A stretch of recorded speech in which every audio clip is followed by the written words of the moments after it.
नमस्कार, बहुत स्वागत है आप सभी का। मैं हूं अंजलि सिंह।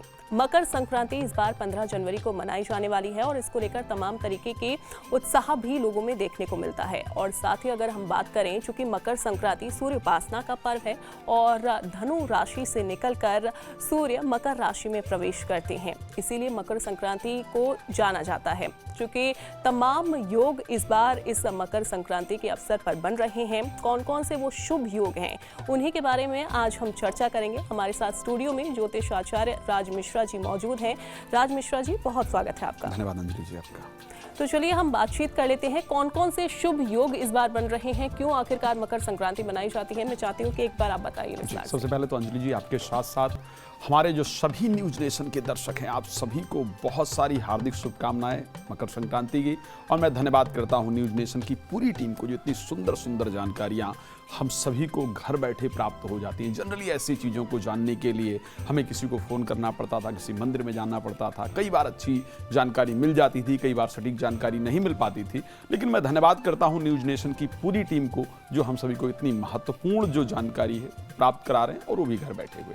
तो सबसे पहले मैं जानता हूं आप सब लोग अपने घर पर हैं, और मकर संक्रांति जो है वो इतना सुंदर दिवस है शायद, जिसका वेदांत के अंतर्गत, पुराणों के अंतर्गत पूरी तरह से वर्णन मिलता है।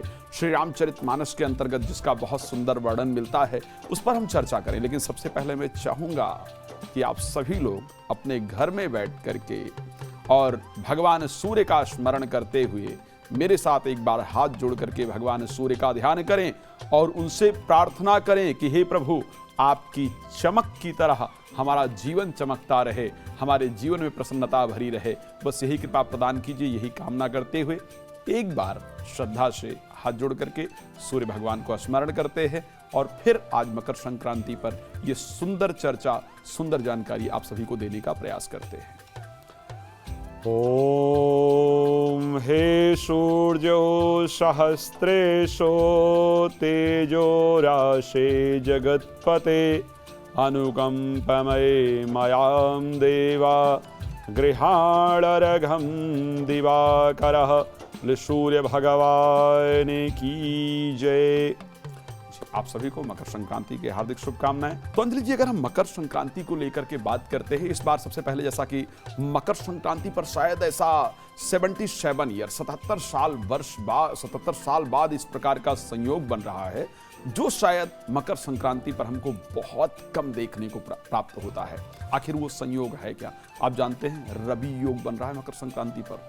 रवि योग अपने आप में एक बहुत सुंदर योग है, प्रतिष्ठा प्राप्त करने के लिए, जीवन में आगे बढ़ने के लिए। रवि योग के अंतर्गत जब भी हम कोई साधना करते हैं, कोई पूजा करते हैं, कोई दान करते हैं, कोई यज्ञ करते हैं, तो उसका सीधा सा प्रभाव हमारे जीवन में, हमारी प्रोफेशनल लाइफ पर पड़ता है, हमारे प्रतिष्ठा के अंतर्गत पड़ता है, हमारे जीवन में आगे बढ़ने का जो संयोग है उसके माध्यम से प्राप्त होता है। कि रवि योग सूर्य से प्राप्त होता है। और ये जो मकर संक्रांति है, ये वास्तविकता में जैसा कि अंजलि आप सबको बता ही रही थी कि धनु राशि से सूर्य मकर राशि के अंतर्गत प्रवेश करते हैं, दक्षिणायन से सूर्य उत्तरायण की तरफ प्रवेश करते हैं।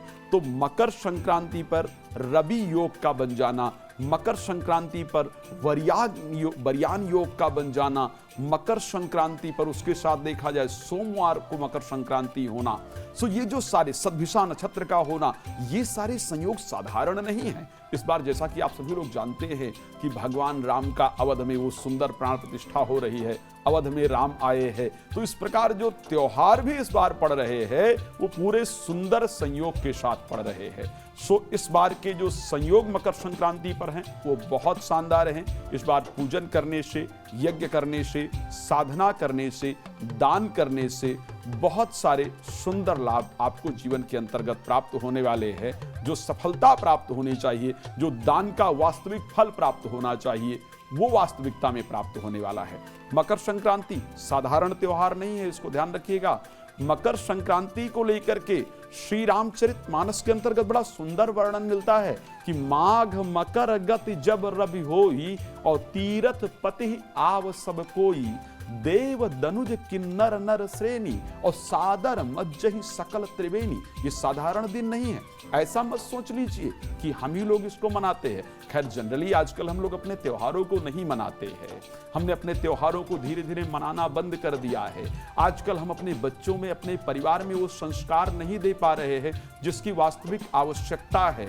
लेकिन एक बात बता दूं, साधारण मानव नहीं, गोस्वामी जी का लिखा हुआ है, देव देवता मनाते हैं, दनुज देवता ही नहीं दानव भी मनाते हैं। देव दनुज किन्नर नर श्रेणी और सादर मज्जहि सकल त्रिवेणी।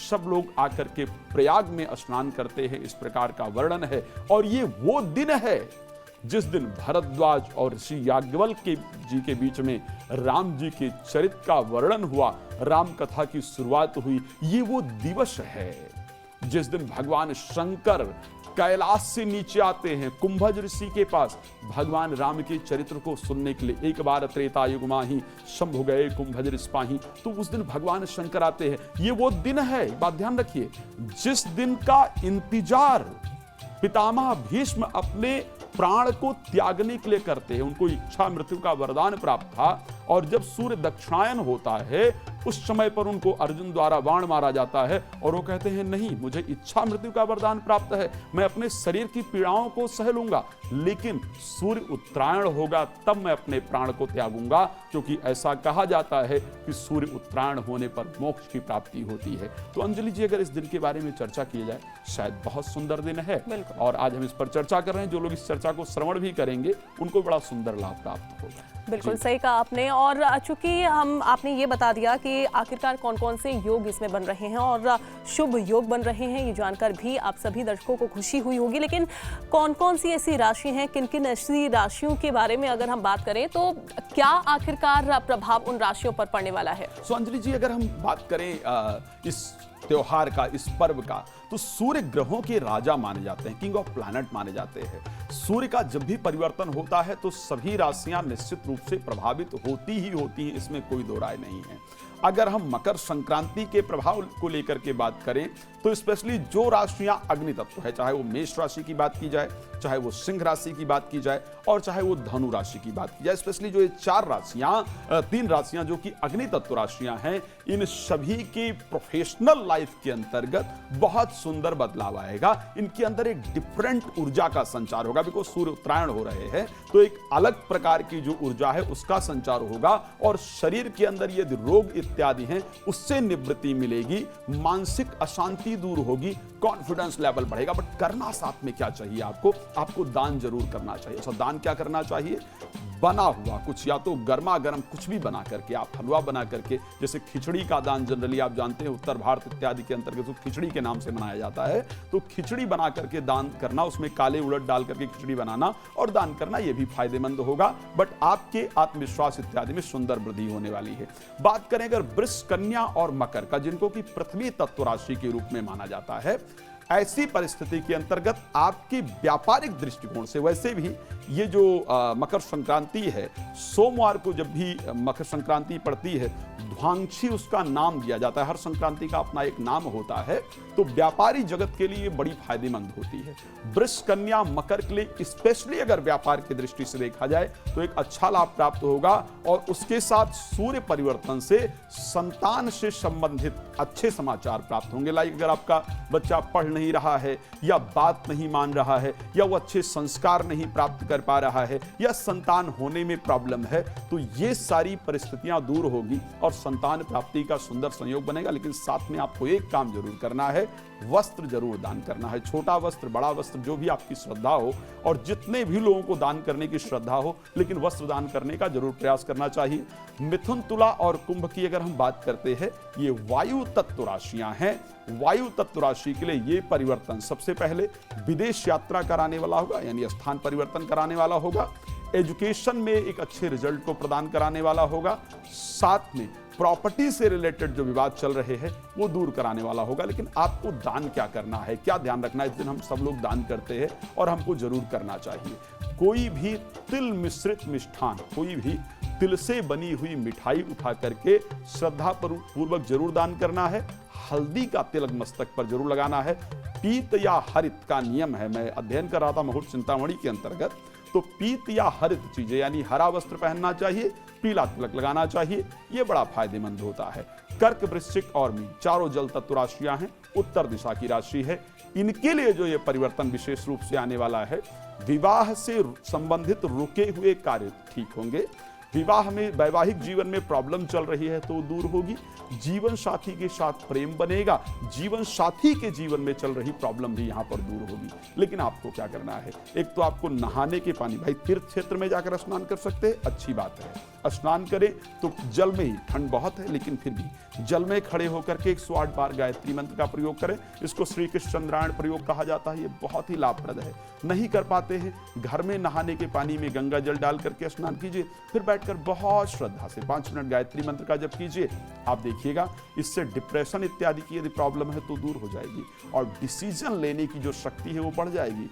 साथ में अगर आपका इंप्रेशन समाज पर नहीं पड़ रहा है, आपको लगता है कि मेरी कुछ जो मेरा प्रभाव था, मेरी बातों का प्रभाव था वो खत्म सा होता जा रहा है, तो आप उसमें वृद्धि देखेंगे, अपने शरीर पर एक अलग सी आभा आप फेस कर देख पाएंगे और जीवन बेहतर होगा। जी अंजलि जी बिल्कुल। और देखिए राशियों के जो जातक हैं उन पर कैसा प्रभाव पड़ने वाला है ये तो आपने बताया, लेकिन कई बार हम ये भी देखते हैं पंडित जी कि इसमें तिल का इस्तेमाल किया जाता है, या सफ़ेद तिल हो गए या फिर जो ब्लैक तिल होते हैं उनका इस्तेमाल किया जाता है। इसके पीछे क्या कोई स्टोरी है, कोई महत्व है, क्यों आखिरकार इस्तेमाल होता है मकर संक्रांति के दिन? तिल को सबसे पवित्र माना गया है, इस चीज को ध्यान रखिएगा। जो तिल है ना, उसको तिल वास्तविकता में देव के लिए माना, देव आहार के रूप में तिल को देखा जाता है। और जब भी शरीर की शुद्धता को लेकर के बात किया जाए, किसी चीज की भी शुद्धता को लेकर के बात किया जाए, तो तिल वहां सबसे महत्वपूर्ण है। और सूर्य का जो एक बात ध्यान रखिएगा, मकर राशि के अंतर्गत शनि सूर्य प्रवेश कर रहे हैं। मकर राशि किसकी राशि है? मकर राशि शनि की राशि है। जब भी आप एस्ट्रोलॉजिकल दृष्टि से कहीं जाते हैं, एस्ट्रोलॉजिकल वे में कहीं जाते हैं और आपके शनि इत्यादि खराब होते हैं, तो ऐसे कंडीशन में क्या होता है कि तिल शनिदेव को चढ़ाइए, या तिल शिव जी पर चढ़ाइए, या तिल दूध के अंतर्गत मिश्रित करके पीपल के पेड़ पर चढ़ाइए। कई जगह पर ऐसा कहा जाता है कि नहीं, तिल डाल करके आप स्नान भी कर सकते हैं। सो तिल एक बहुत पवित्र वस्तु है जो शनि के लिए स्पेशली प्रयोग की जाती है, क्योंकि जो सूर्य है वो शनि के घर में जा रहे हैं, मकर राशि के अंतर्गत जा रहे हैं। सो इस कारण से वहां पर तिल का प्रयोग किया जाता है, ताकि जो भी नकारात्मकता, क्योंकि शनि एक प्रकार से शत्रु हैं, उनकी राशि में जाने से यदि कोई नकारात्मक प्रभाव आप पर पड़ने वाला हो तो सदैव आपसे दूर रहे। जी बिल्कुल।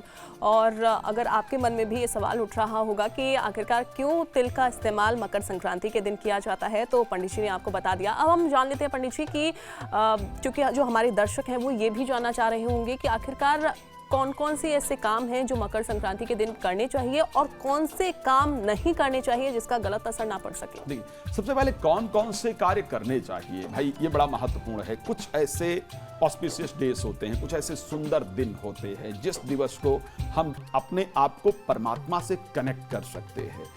खराब चीजों के लिए बहुत सारे दिन हैं। आप किसी भी दिन लड़ाई झगड़ा करना, ये तो किसी भी दिन किया जा सकता है। नशे का आहार करना, मांस का सेवन करना, ये तो लोग किसी भी दिन करते हैं। कुछ ही दिन आपको जीवन के अंतर्गत प्राप्त होते हैं जिस दिन में आप जो कोई कार्य करते हैं वो आपके लिए बहुत लाभप्रद होता है। क्योंकि मैंने कहा कि ये दिन साधारण नहीं है। इस दिन का इंतजार अगर भीष्म पितामह ने 6 माह तक किया तो आप सोच सकते हैं कितना इंपॉर्टेंट दिन होगा। अगर इस दिन के दिन कहा जाता है कि भगवान शंकर ने आकर के श्री रामचरितमानस सुना, तो वास्तविकता में कितना सुंदर दिन होगा। अगर हम इस दिन की बात करें, यज्ञवल्क्य और भारद्वाज 2 ऋषि मिलकर कहते कि नहीं, आज ही का वो दिन है जिस दिन से हम लोग राम जी पर चर्चा करें, राम जी पर बात करें, राम की चरित्र को याद करें, तो कितना सुंदर दिन होगा। यानी ये दिन वो दिन है जिस दिन कोई भी धार्मिक कृत्य किया जाए, कोई भी स्पिरिचुअल जो कार्य है वो किया जाए, तो उसका हमारे मन और मस्तिष्क पर बहुत ही सुंदर प्रभाव पड़ता है। तो सबसे पहले क्या कोशिश करनी चाहिए, ये दिन सुंदर है, अपने आप को क्रोध करने से बहुत बचाना चाहिए, अहंकार से अपने आप को बचाना चाहिए, झूठ बोलने से अपने आप को बचाने का प्रयास करना चाहिए, मांस मदिरा इत्यादि के सेवन से अपने आप को बचाना, नहीं करने वाली बात कर रहा हूं, तो मांस मदिरा इत्यादि के सेवन से अपने आप को बचाना चाहिए। कोशिश करनी चाहिए कि आपके द्वारा किसी को, जैसा भी हम जब धर्म पर कई बार चर्चा करते हैं तो धर्म क्या है, मैंने कई बार कहा है कार्यक्रम के अंतर्गत कि धर्म का मतलब भगवान की पूजा करना, भगवान को मिष्ठान चढ़ा देना या भगवान को ले जाकर के हम कुछ भी अर्पण कर दें, भगवान की बहुत देर तक माला जप लेना या सुबह 4 बजे उठ करके स्नान कर लेना, ये धर्म नहीं है। हाँ, ये शारीरिक परिस्थिति के लिए अपने आप को मानसिक रूप से ताकतवर बनाने के लिए सबसे बेहतर तरीका है, ये सब करना चाहिए, लेकिन ये धर्म नहीं है। जब धर्म की बात की जाती है तो मुझे वेदव्यास का वर्ड याद आता है, वो शब्द याद आता है कि आत्मनः प्रतिकूलेन प्रसारेण न समाचरे। जो बिहेवियर आपको अच्छा नहीं लगता है वो दूसरे के साथ ना प्रयोग करें, वो धर्म है। जो चीजें, जो शब्द आपको स्वयं को बेहतर नहीं लगता है, वो शब्द जो स्वयं नहीं सुनना चाहते हैं वो दूसरे के लिए ना प्रयोग करें, ये धर्म है। तो आपको इस दिन करना क्या है? धर्म का तात्पर्य है कि भगवान के नाम का स्मरण करते हुए कार्य को किया जाए, प्रसन्न रह करके कार्य को किया जाए, किसी भी व्यक्ति को हमारे द्वारा किसी प्रकार से कष्ट इत्यादि ना पहुंचे, इस प्रकार का कार्य किया जाए और जो भी श्रद्धा अनुसार हो सकता है वो दान इत्यादि किया जाए। अगर आपके पास सामर्थ्य है कि आप दान करते हैं, आप कुछ अन्न दान कर सकते हैं, वस्त्र दान कर सकते हैं, तो मैंने खैर राष्ट्रीयवार तरीके से बताया है कि किस प्रकार आप दान कर सकते हैं। बट अगर वो पॉसिबल नहीं है तो हम ये कोशिश करें कि हमारे द्वारा कोई दुखी व्यक्ति प्रसन्न हो जाए, हमारे द्वारा किसी के मुख पर हंसी आ जाए, तो ये भी सबसे बड़ा दान कहा जाएगा। तो कोशिश करना है कि मांसाहार इत्यादि का सेवन नहीं करना है और शराब इत्यादि का सेवन नहीं करना है, क्रोध नहीं करना है, किसी को दुखी नहीं करना है, सबको प्रसन्न रखने का प्रयास करना है और दान का जो तरीका है उसको जरूर अपनाना है। जी अंजलि जी। बिल्कुल, और जो पंडित जी आपको बता रहे हैं, कोशिश आप करिए कि वो चीज़ें आप बिल्कुल भी ना करें, उनको आप अवॉइड करें। और साथ ही गंगा स्नान, जैसा कि आपने बताया कि गंगा स्नान आप कर सकते हैं और साथ ही दान आप कर सकते हैं। लेकिन कौन से भगवान की उपासना इस दिन करनी चाहिए? क्योंकि इस बार मकर संक्रांति पर शुभ योग भी बन रहा है, सोमवार को इस दिन मकर संक्रांति पड़ रही है और सोमवार का दिन तो भगवान शिव का दिन होता ही है। कौन से भगवान की आराधना इस दिन की जाए? एक तो सबसे पहले जब भगवान पर कई बार ये अंजलि जी चर्चा आती है ना, तो मुझे खैर बहुत सारी डिटेल्स होती है, इस पर बात करने का आपके पास समय कम होगा, बट मुझे लगता है कि एक बार चर्चा करनी चाहिए। चर्चा यह है कि कौन से भगवान की आराधना करें। मैं कई बार घरों में जाता हूं, मुझसे लोग प्रश्न करते हैं कि साहब एक ही घर में, एक घर के अंदर देखा जाए तो उसमें गणेश जी भी हैं, लक्ष्मी जी भी हैं, दुर्गा जी भी हैं, राम जी भी हैं, हनुमान जी भी हैं, शंकर जी भी हैं और बहुत सारे ऐसे गुरु सबकी फोटो रखी हुई है। अब उनकी रोज एक तो पूजा भी नहीं हो पा रही है, उनकी आराधना नहीं हो पा रही है। लोगों के मन में एक डर उत्पन्न हो जाता है कि हम कहीं इनकी सेवा करें, इनकी ना करें तो ये नाराज ना हो जाएं, इनकी सेवा करें, इनकी ना करें तो ये ना नाराज हो जाएं। सबसे पहले तो इस कॉन्सेप्ट को अपने दिमाग से निकाल दीजिए। श्री रामचरितमानस का वो चौपाई, वो दोहा आप सभी को याद होगा, जब विभीषण जी भगवान राम के पास पहुंचते हैं और कहते हैं देखव नयन विरंच शिव सेव जुगल पदकंज। भगवान राम से कहते हैं कि मैंने सिर्फ आपके दर्शन किए तो आपके दर्शन में ही मुझे शिव का दर्शन हो गया, आपके दर्शन में ही ब्रह्मा जी का दर्शन हो गया। गोस्वामी जी जब वृंदावन जाते हैं बांके बिहारी तो कहते हैं राधा के संग बांसुरी में क्या लग रहे हो नाथ, और तुलसी यह सिर जब नवे जब धनुष बाण लियो हाथ।